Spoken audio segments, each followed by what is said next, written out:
أشهد أن لا إله إلا الله وحده لا شريك له وأشهد أن محمدا عبده ورسوله أما بعد اللهم صل على محمد وعلى آل محمد كما صليت على إبراهيم وعلى آل إبراهيم إنك حميد مجيد اللهم بارك على محمد وعلى آل محمد كما باركت على إبراهيم وعلى آل إبراهيم إنك حميد مجيد.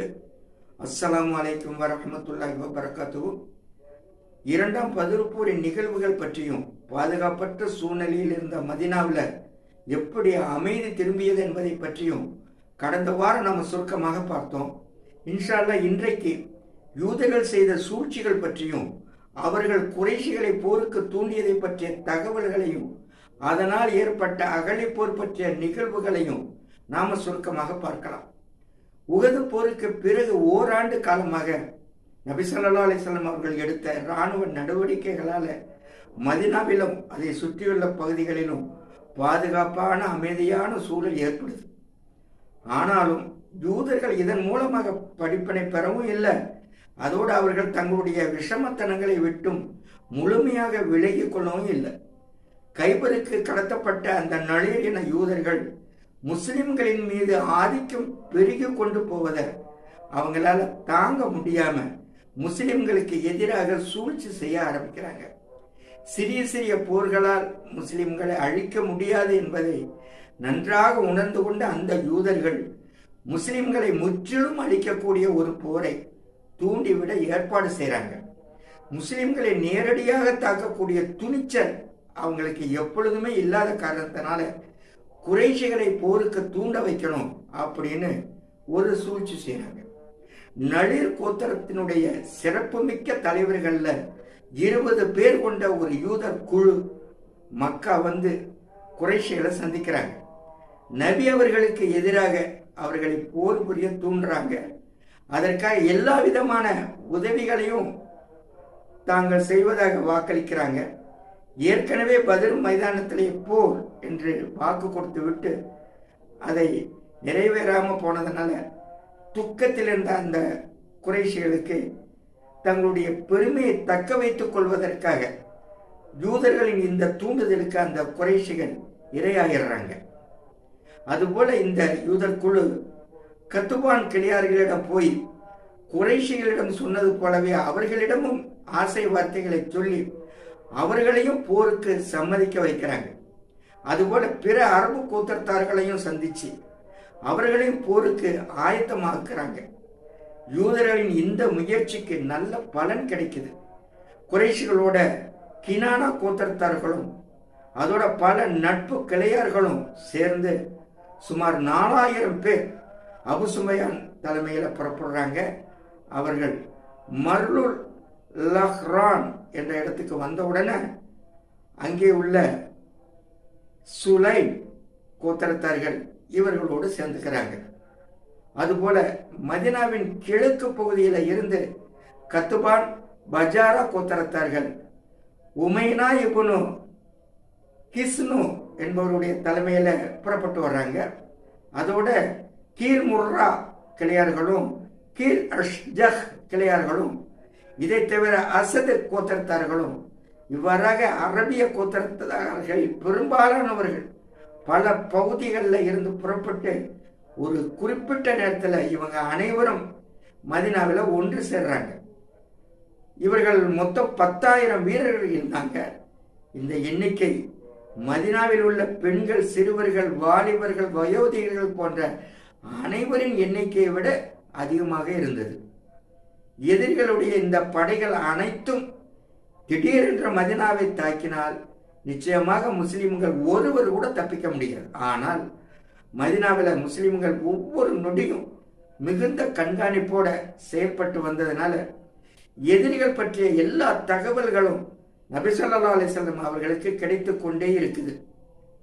இப்போ மதீனாவையும் முஸ்லிம்களை எப்படி தற்காத்துக் கொள்வது அப்படின்னு நபி ஸல்லல்லாஹு அலைஹி வஸல்லம் அவர்கள் தன் மூத்த தோழர்களோட ஆலோசனை செய்கிறாங்க.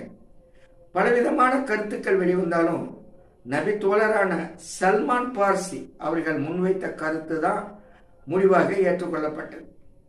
சல்மான் பார்சி சொல்றாங்க, அல்லாஹ்வின் தூதரே, நாங்கள் பாரசீக நாட்டில் இருந்தபோது எங்களை எதிரிகள் தாக்க வருவதாக இருந்தால் எங்களை சுற்றி அகழி தோண்டி கொள்வோம், அதே மாதிரி இங்கேயும் நாம செய்யலாமே அப்படின்னு சொல்றாங்க. இதற்கு முன்னால அரபியர்களுக்கு தெரியாத ஒரு புதிய வியூகமாக இது இருக்குது. இந்த யோசனையை கேட்ட உடனே நபி ஸல்லல்லாஹு அலைஹி வஸல்லம் அவர்கள் எந்த தயக்கமும் இல்லாம அதற்கு அனுமதி அளிக்கிறாங்க.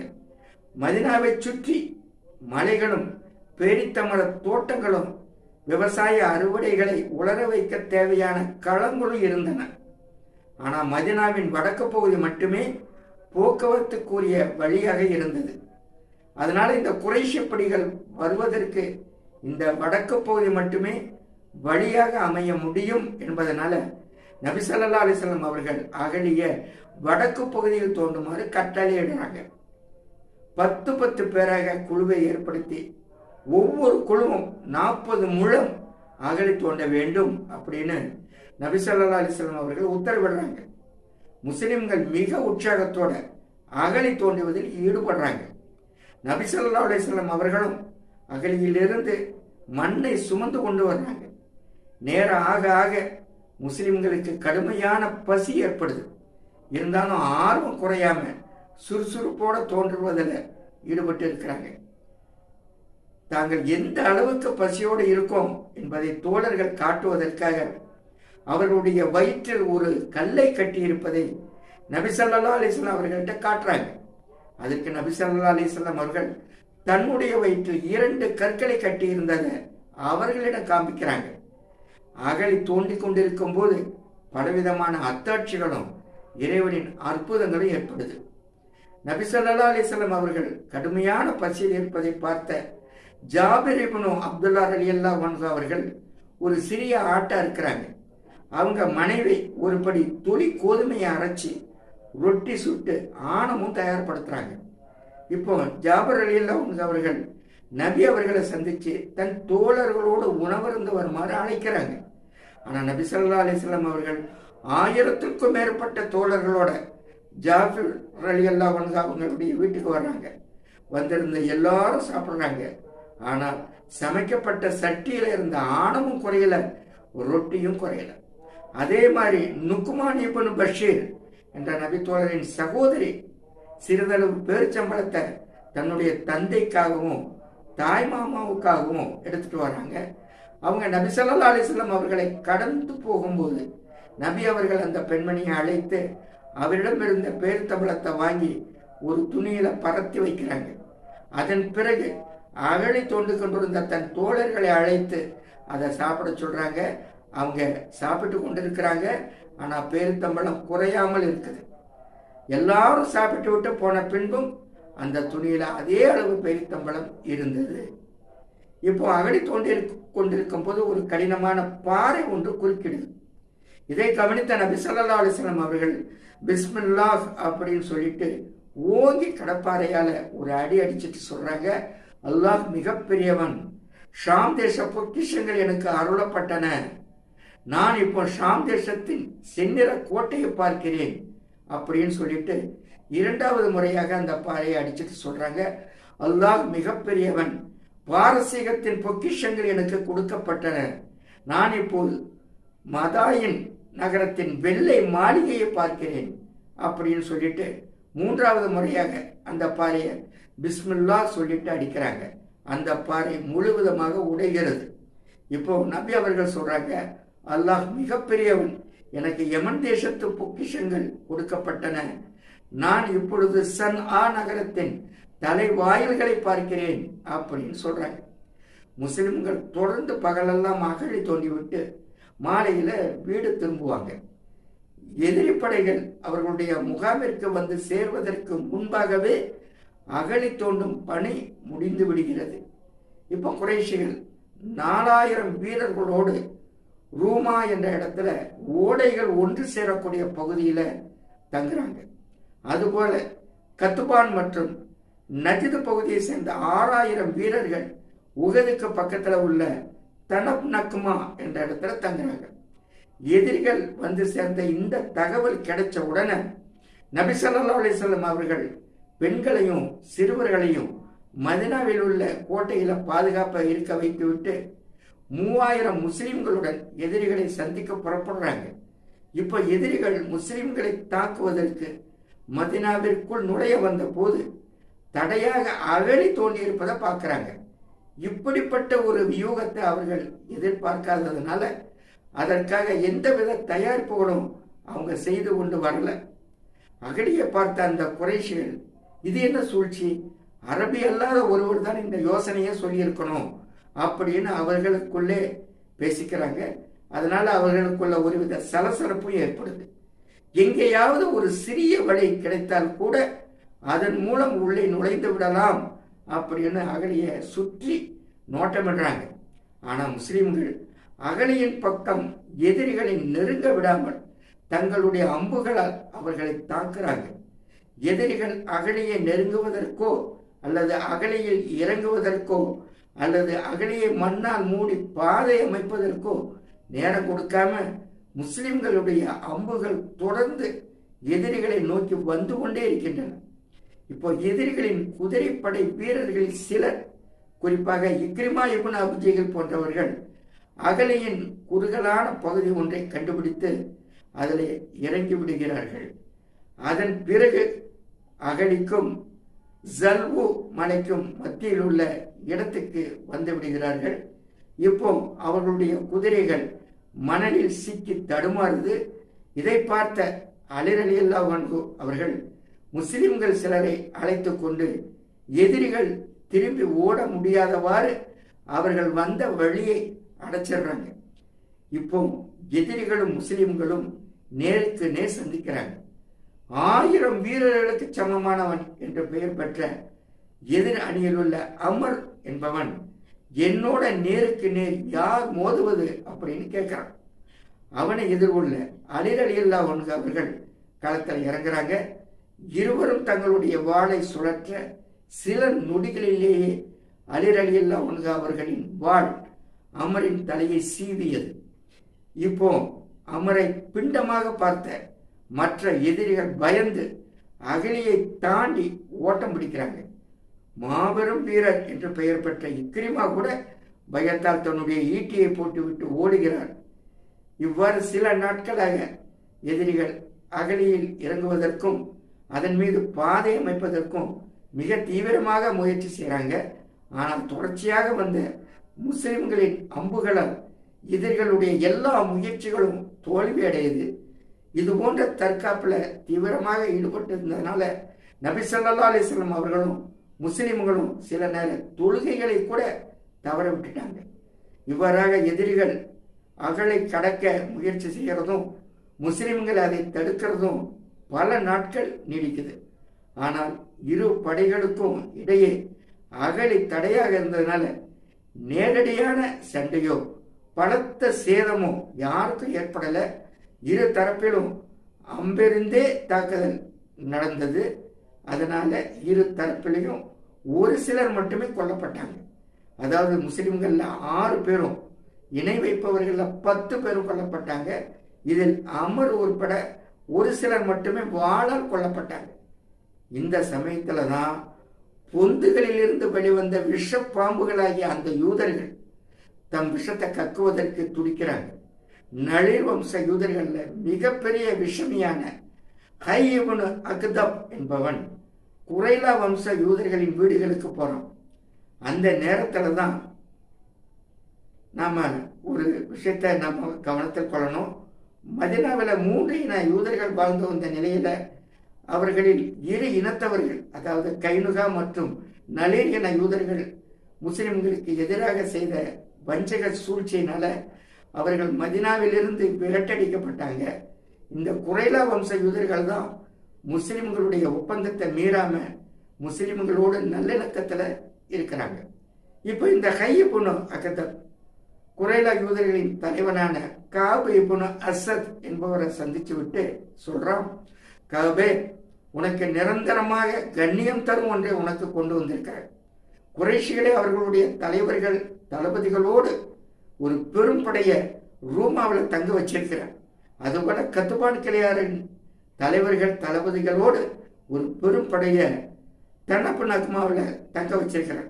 இவங்க எல்லாரும் முகமதையும் அவரை பின்பற்றியவர்களையும் பூண்டோடு அழிக்காத வரை இங்கிருந்து திரும்ப மாட்டோம் அப்படின்னு என்னிடம் ஒப்பந்தமும் உடன்படிக்கையும் செய்திருக்கிறாங்க அப்படின்னு சொன்ன உடனே காபு சொல்றாரு, அல்லாஹ்வின் மீது சத்தியமாக நீ காலமெல்லாம் இழிவு தரும் செயல்களைத்தான் எங்களை செய்ய சொல்ற.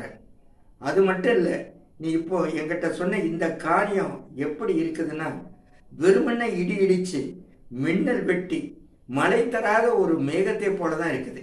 உனக்கு நாசம் உண்டாகட்டும், எங்களை எங்க நிலையிலேயே விட்டுவிடு. நான் முகமதியிடம் உண்மை, வாக்கை நிறைவேற்றும் தன்மை இவற்றை தவிர வேறு எதையும் நான் அவற்றை பார்க்கல அப்படின்னு சொல்றாரு. ஆனா ஹையிபுன் அக்தப் விட்டுருவாரா? தொடர்ந்து அவரை மூளை செலவை செய்து கடைசியில் அல்லாஹ்வின் மீது சத்தியம் செய்து ஒரு உடன்படிக்கையும் செய்யறான். அதாவது முகமதை அழிக்காமல் குறைஷிகளும் கதுபானியர்களும் தோல்வி அடைஞ்சு திரும்பினாலும் நான் உன்னை விட்டு பிரிய மாட்டேன், உன் கூடவே இருப்பேன் அப்படின்னு வாக்குறுதி கொடுத்ததற்கு பிறகு மூளை செலவு செய்யப்பட்ட அந்த காப் இப்போ முஸ்லிம்களோடு ஏற்படுத்திய உடன்படிக்கையை முறித்து விடுகிறான். அதன் பிறகு இவன் கூட்டத்தாரும் முஸ்லிம்களுக்கு எதிராக அந்த இணை வைப்பவர்களோடு சேர்ந்து கொள்கிறார்கள். குறைஷி யூதர்கள் செய்த இந்த நம்பிக்கை துரோகத்தால முஸ்லிம்கள் ஒரு இக்கட்டான நிலைக்கு தள்ளப்படுறாங்க. மதினாவிற்கு உள்ளேயே வசித்து வரக்கூடிய இந்த குறைலா யூதர்கள் பின்புறத்திலிருந்து தாக்குதல் நடத்தினால் அதை தடுக்கவும் முடியாது. காரணம் என்னன்னா, எதிர்த்து சில குறைசிகளின் பெரும்படை. அதை விட்டு முஸ்லிம்கள் எங்கும் செல்லவும் முடியாது. துரோகம் இழைத்த இந்த யூதர்களுக்கு அருகில்தான் முஸ்லிம்களின் பெண்களும் சிறுவர்களும் வயோதிகர்களும் எந்தவித பாதுகாப்பும் இல்லாம இருக்காங்க.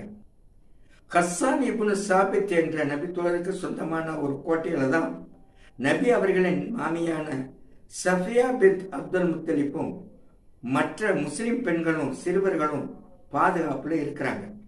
இப்போ ஒரு யூதன் அந்த கோட்டையை சுற்றி வந்து நோட்டமிடுகிறான். மற்ற முஸ்லிம்கள் எல்லாம் மிக தீவிரமாக குறைஷி படையை எதிர்கொண்டு இருக்கிறதுனால கோட்டைக்குள் இருக்கிற இவர்களுக்கு என்ன நேர்ந்தாலும் காப்பாற்றுவதற்கு கூட யாரும் வர முடியாத நிலை. கோட்டையில் உள்ளவர்கள் பற்றிய செய்திகளை இந்த யூதன் மற்ற யூதர்களிடம் சொல்லி அவர்களை திரட்டி கொண்டு வருவதற்குள் ஏதாவது செய்தாக வேண்டும் அப்படின்னு சஃபியார் ரலியல்லாஹு அன்ஹா அவர்கள் யோசனை செய்கிறாங்க. இறுதியாக சஃபியார் ரலியல்லாஹு அன்ஹா அவர்கள் மனதில் தைரியத்தை வரவழைத்து கையில் ஒரு தடியை எடுத்துக்கொண்டு கோட்டையை விட்டு வெளியேறி அந்த யூதன் அசந்திருந்த நேரத்தில் அவனை தன்னுடைய கைத்தடியால் அடித்து கொன்று விடுகிறார்கள். சஃபியார் ரலியல்லாஹு அன்ஹா அவர்கள் செய்த இந்த செயலால் கோட்டைக்குள் இருந்த பெண்களும் சிறுவர்களும் பாதுகாக்கப்பட்டார்கள். கோட்டைகளை வேவு பார்ப்பதற்காக அனுப்பி வைக்கப்பட்ட யூதன் திரும்பி வரவில்லை என்பதை அறிந்து கொண்ட மற்ற யூதர்களுக்கு ஒருவித பயம் ஏற்படுது. மதினாவில் உள்ள கோட்டைகள் அனைத்தும் மிகுந்த பாதுகாப்போடு இருப்பதால் தான் தாம் அனுப்பிய அந்த யூதனை அவர்கள் கொண்டிருக்கலாம் அப்படின்னு அவர்கள் முடிவு செய்கிறாங்க. இப்போ யூதர்கள் இணை வைப்பவர்களிடம் இணைந்துவிட்ட செய்தியை உறுதி செய்வதற்காக நபி ஸல்லல்லாஹு அலைஹி வஸல்லம் அவர்கள் சில நபி தோழர்களை அனுப்பி வைக்கிறாங்க. அந்த யூதர்கள் முஸ்லிம்களுக்கு வஞ்சகம் செய்தது உண்மைதான் அப்படிங்கிற தகவலை அவர்கள் கொண்டு வர்றாங்க. இந்த சந்தர்ப்பத்தில் தான் முஸ்லிம்களுடன் இருந்த சில நயவஞ்சகர்களின் வஞ்சகத்தன்மையும் வெளிப்படுது. நாங்கள் கிஸ்ரா கைசருடைய கஜானாக்களை அடைவோம் அப்படின்னு எங்களுக்கு முகமது வாக்கு கொடுத்திருக்கிறாரு. ஆனால் இன்று எங்களால் சுய தேவையை கூட நிறைவேற்றுவதற்கு கோட்டையை விட்டு வெளியே செல்ல முடியல. அந்த அளவுக்கு பாதுகாப்பு இல்லாமல் எங்கள் குடும்பத்தார்கள் இருக்காங்க. அதனால நாங்கள் போரிலிருந்து திரும்பி விடுகிறோம் அப்படின்னு சொல்ல ஆரம்பிக்கிறாங்க. இப்போ நபி ஸல்லல்லாஹு அலைஹி வஸல்லம் அவர்கள் தன் முகத்தை ஒரு போர்வையால் மூடிக்கொண்டு ஒரு நீண்ட நேரம் சிந்தனையில் இருக்காங்க. இப்போ நிலைமையை ஓரளவு சமாளிப்பதற்கு முதல் கட்டமாக கோட்டையை சுற்றி பாதுகாப்பு ஏற்படுத்துவதற்காக சில வீரர்களை அனுப்பி வைக்கிறாங்க. இந்த இக்கட்டான சந்தர்ப்பத்தில் தான் அல்லாஹ் தன் புறத்திலிருந்து முஸ்லிம்களுக்கு உதவியை இறக்குகிறான். இதற்காக அல்லாஹ் செய்த ஏற்பாட்டில் இந்த நிகழ்ச்சியும் ஒன்று. கத்துபான் கோத்திரத்தில் பிரபலமான நுஐம் இப்னு மஸ்ஊத் இப்னு ஆமிர் என்பவர் நபி ஸல்லல்லாஹு அலைஹி வஸல்லம் அவர்களை சந்தித்து அல்லாஹ்வின் தூதரே, நான் முஸ்லீம் ஆயிட்டேன். ஆனால் நான் முஸ்லீம் ஆனது என் கூட்டத்தாருக்கு தெரியாது. இந்த இக்கட்டான நேரத்தில் நீங்கள் முஸ்லிம்களுக்கு சாதகமாக ஏதாவது செய்ய சொன்னால் நான் அதன்படி செய்கிறேன் அப்படின்னு சொன்ன உடனே நபி ஸல்லல்லாஹு அலைஹி வஸல்லம் அவர்கள் சொல்கிறாங்க, நீ ஒரு தனி மனிதனாக என்ன செய்துவிட முடியும்? உன்னால் முடிந்தால் எங்களை விட்டும் எதிரிகளை திசை திருப்பும் தந்திரம் ஏதாவது செய். ஏனென்றால் போர் என்பதே ஒரு சூழ்ச்சி தான் அப்படின்னு சொல்கிறாங்க. இப்போ இவர் குறையில கூட்டத்தார்கள்கிட்ட போகிறாங்க. இவர் அவர்களுக்கு நண்பனாக இருந்ததுனால அவர்கள்ட்ட சொல்கிறாரு, நான் உங்களை எந்த அளவுக்கு விரும்புகிறேன் அப்படின்னு உங்களுக்கு நல்லாவே தெரியும். இந்த ஊரில் தான் உங்களுடைய சொத்துக்களும் பிள்ளைகளும் பெண்களும் இருக்கிறாங்க. அதனால் நீங்கள் இந்த ஊரை விட்டு எங்கும் தப்பிச் செல்ல முடியாது. ஆனால் குறைஷிகள் உங்களை மாதிரி கிடையாது. அவர்களும் கத்துப்பான்களும் முகமதியிடம் போர் செய்வதற்காக இங்கு வந்திருக்கிறாங்க. நீங்களும் முகமதுக்கு எதிராக அவர்களுக்கு உதவி செய்கிறீங்க. எப்பவுமே குறைஷிகளுக்கு நல்ல வாய்ப்பு கிடைத்தால் அதை பயன்படுத்திக்குவாங்க. அப்படி வாய்ப்பு கிடைக்கவில்லை என்றாலோ அல்லது போரில் தோல்வி ஏற்பட்டு விட்டாலோ அவர்கள் தங்கள் ஊருக்கு திரும்பி சென்று தப்பித்துக் கொள்வார்கள். ஆனால் நீங்கள் முகமதியிடம் வசமாக மாட்டிக்கொள்வீர்கள். அவரும் உங்களிடம் கட்டாயம் பழிதீர்த்துக் கொள்வார். அதன் பிறகு நீங்கள் என்ன செய்ய முடியும்? யோசனை பண்ணி பாருங்க அப்படின்னு நுஐம் சொல்றார். இதை கேட்ட உடனே அந்த குறைலா யூதர்களுக்கு ஒருவித பயமும் கலக்கமும் ஏற்படுது. இப்போ இவங்க சொல்றாங்க, நுஐமே, நாங்கள் என்ன செய்யணும்னு நீ நினைக்கிற அப்படின்னு கேட்குறாங்க. அதுக்கு நுஐம் சொல்றாரு, நீங்கள் அந்த குறைஷிகளிடம் அவர்களுடைய சில முக்கிய நபர்களை உங்களிடம் அடமானம் வைத்துக் கொள்ள கேளுங்க. அவர்கள் அந்த சிலரை ஒப்படைக்காத வரை நீங்க அவர்களுக்கு ஆதரவாக போர் செய்யாதீங்க அப்படின்னு சொன்ன உடனே அந்த யூதர்கள், நுஐமே, நீங்களுக்கு சரியான ஆலோசனை கூறிவிட்டாய் அப்படின்னு அவரை பாராட்டுறாங்க. அதன் பிறகு நுஐம் குறைஷிகளை சந்திச்சு அவர்கள்ட்ட சொல்றாரு, நான் உங்களை எந்த அளவுக்கு விரும்புகிறேன், உங்கள் மீது எந்த அளவுக்கு அக்கறையோடு இருக்க அப்படின்னு உங்களுக்கு நல்லாவே தெரியும். இப்போ யூதர்கள் முகமதுக்கு செய்து கொடுத்த ஒப்பந்தத்தை முறித்து விட்டதை பற்றி மிகவும் கை சேதப்பட்டிருக்கிறாங்க. அதனால உங்களிடமிருந்து உங்களில் உள்ள சில முக்கிய நபர்களை அடமானமாக உங்களிடமிருந்து வாங்கி அவர்களை முகமதியிடம் ஒப்படைத்து தாங்கள் செய்த குற்றத்திற்காக பரிகாரம் தேடிக்கொள்ள முடிவு செய்திருக்கிறாங்க. அதனால அவர்கள் உங்களிடம் உங்கள் ஆட்களை அடமானமாக கேட்டால் நீங்க ஏற்றுக்கொள்ளாதீர்கள் அப்படின்னு சொல்லிடுறார். அதுபோல கத்துபானியர்களையும் சந்திச்சு குறைஷிகளிடம் சொன்னது போலவே அவர்களிடமும் சொல்லிடுறார்.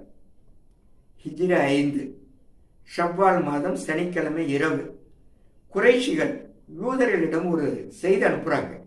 அதாவது, நாங்கள் அந்நிய ஊருக்கு வந்திருக்கிறோம், எங்கள் குதிரைகளும் ஒட்டகங்களும் அழிந்து விட்டன, நீங்கள் உடனே எங்களுடன் புறப்படுங்கள், நாம் அனைவரும் சேர்ந்து முகமதிடம் போர் செய்வோம். இதுதான் அந்த செய்தியினுடைய சுருக்கம். குறைஷிகளின் இந்த கோரிக்கைக்கு யூதர்கள், இன்று சனிக்கிழமை, இந்த நாளில் நாங்கள் செய்த குற்றத்திற்காக எங்களுக்கு ஏற்பட்ட தண்டனை என்னன்னு உங்களுக்கு தெரியும். அதனால நீங்க உங்க ஆட்களை அடமானமாக எங்களிடம் தரும் வரை நாங்கள் உங்களுக்கு ஆதரவாக சண்டையிட மாட்டோம். இதுதான் இவர்கள் அனுப்பிய பதிலின் சுருக்கம். இந்த செய்தியை தூதுக்குழு குறைஷிகளிடமும் கத்துபானியர்களிடமும் சொன்ன உடனே நுஐம் நமக்கு உண்மையைத்தான் சொல்லியிருக்கிறாரு அப்படின்னு அவங்க முடிவு செய்கிறாங்க.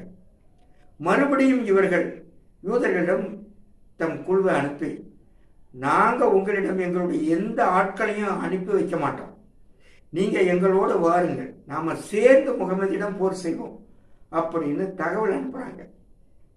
இப்போ இதை கேட்ட யூதர்கள், அல்லாஹ்வின் மீது ஆணையாக நுஐம் நம்மிடம் உண்மையைத்தான் சொல்லியிருக்கிறார் அப்படின்னு தங்களுக்குள் நினைத்து கொண்டு அந்த குறைஷி தூதுக்குழுவை திருப்பி அனுப்பிடுறாங்க. இவ்வாறாக இந்த இரு தரப்பினர்களுக்கும் இடையே பிரிவினை ஏற்படுது. யூதர்கள் குறைஷிகளுக்கு உதவுவதை கைவிட்டுறாங்க. இதனால குறைஷிகளின் மன உறுதி குலைகிறது. முடிவு என்ன ஆகுமோ அப்படிங்கிற பயத்துல கலங்கி இருக்கிறாங்க. இவ்வாறாக எதிரிகளின் அணிகளில் பிரிவினை ஏற்பட்டு அவர்கள் தங்களுக்குள் உதவி செய்வதை கைவிட்டுறாங்க. அதே சமயத்தில் அல்லாஹ் அவர்களை விரட்ட ஒரு பலமான காற்றை அனுப்புகிறான். அந்த காற்று அவர்களுடைய கூடாரங்களை கலற்றி வீசுகிறது. கூடாரத்தில் உள்ள பொருட்களை எல்லாம் தலைகீழாக புரட்டி போடுது. கூடாரங்களின் கயிறுகள் அறுந்து விடுகிறது. இதனால எதிரிகள் நிர்கதியாக நிலை தடுமாறி நிற்கிறாங்க. அல்லாஹ் இப்போ மாணவர்கள் படையை இறக்குகிறான். அவர்கள் எதிரிகளின் உள்ளங்களில் ஒருவித பயத்தையும் நடுக்கத்தையும் ஏற்படுத்தி அவர்களை நிலையுடைய செய்கிறாங்க. நபி ஸல்லல்லாஹு அலைஹி வஸல்லம் அவர்கள் இந்த கடுமையான குளிர் நிறைந்த இரவுல எதிரிகளின் செய்திகளை தெரிந்து வருவதற்கு குதைபா ரலியல்லாஹு அன்ஹு அவங்கள அனுப்பி வைக்கிறாங்க. எதிரிகள் மக்கா திரும்ப ஆயத்தமாய் கொண்டிருக்கிறாங்க என்ற தகவல் வருது. எதிரிகள் காலை விடுவதற்குள் தம் இடங்களை காலி செய்துவிட்டு ஓடிவிடுகிறார்கள். எதிரிகள் இந்த போரின் மூலம் தாம் விரும்பிய எந்த நோக்கத்தையும் அடைய முடியல. இவ்வாறாக அல்லாஹ் இஸ்லாமிய படைக்கு கண்ணியத்தையும் வெற்றியும் வழங்கினான். இந்த அகடி யுத்தம் ஹிஜ்ரி 5 ஷவ்வால் மாதம் நடைபெற்றதாகவும் எதிரிகள் முஸ்லிம்களை முற்றுகையிட்ட காலம் சுமாராக 1 மாத காலம் என்பதாகவும் பல வரலாற்று ஆசிரியர்கள் பதிவு செய்திருக்கிறாங்க. பல மூல நூல்களின் கருத்துப்படி இந்த போர் ஷவ்வால் மாதத்தில் தொடங்கி துல்காதா மாதத்தில் முடிகிறது. இந்த அகடி போரில் பெரிய அளவு நஷ்டங்கள் எதுவும் ஏற்படலை. அதுபோல கடுமையான மோதல்களும் சேதங்களும் ஏற்படலை. ஆனாலும் இது இஸ்லாமிய வரலாற்றில் ஒரு முக்கியமான போராக கருதப்படுகிறது. இதிலிருந்து என்ன தெரியுதுன்னா, இணை வைப்பவர்கள் எவ்வளவு பெரிய பலமுள்ள இராணுவங்களை ஒன்று திரட்டி கொண்டு வந்தாலும் அல்லாஹ்வின் உதவி இருக்கும் வரை சிறிய அளவிலான இஸ்லாமிய இராணுவத்தை அழித்து விட முடியாது என்பது இந்த போரிலிருந்து நமக்கு தெரிய வருகிறது. அதனால தான் இந்த போருக்கு பின் நபி ஸல்லல்லாஹு அலைஹி வஸல்லம் அவர்கள் சொல்றாங்க, இனிமேல் நாமே அவர்கள் மீது போர் தொடுப்போம், அவர்கள் நம் மீது போர் தொடுக்க முடியாது, நாமே அவர்களிடம் செல்வோம். இது சஹீஹுல் புகாரியில் அறிவிக்கப்பட்டுள்ள ஒரு ஹதீஸ். அல்ஹம்துலில்லாஹ், இதன் தொடர்ச்சியாக வஞ்சக சூழ்ச்சி செய்து நம்பிக்கை துரோகம் செய்த குறைலா யூதர்கள் மீது தொடரப்பட்ட போர் நிகழ்வுகளை பற்றிய தகவல்களை இன்ஷா அல்லாஹ் அடுத்த வாரம் நாம் சுருக்கமாக பார்க்கலாம்.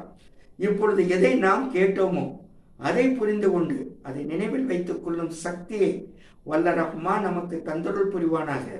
அஸ்ஸலாமு அலைக்கும் வரஹ்மத்துல்லாஹி வபரகாத்துஹு.